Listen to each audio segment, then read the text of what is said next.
पता है, जब आप अल्लाह से मोहब्बत का दावा करते हैं ना और बार बार जताते हैं कि मेरे अल्लाह मुझे तुझ पे बड़ा यकीन है, मैं तुझसे बहुत मोहब्बत करता हूँ, तो रब परखता फिर ज़रूर है आपको कि मेरा जो ये बंदा ये दावा कर रहा है, जो मेरी चाहत का दावादार है, उसका दावा कितना पक्का है। पिछले ज़मानों में लोग गड़ा लेने से पहले उसे बजा कर देखते थे कि ये कच्चा है या पक्का है। और तुम कहते हो कि तुमने रब के लिए इतने साल बेहद सब्र किया।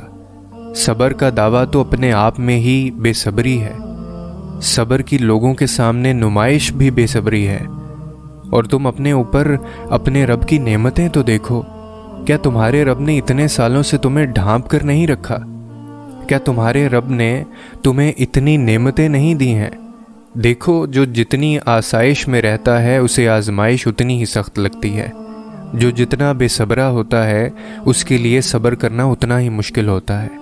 तुम अपने इतने सालों की कोशिश रब को दिखाते हो, मगर ये भी तो देखो कि धूप में जलना और होता है और आग में जलना और।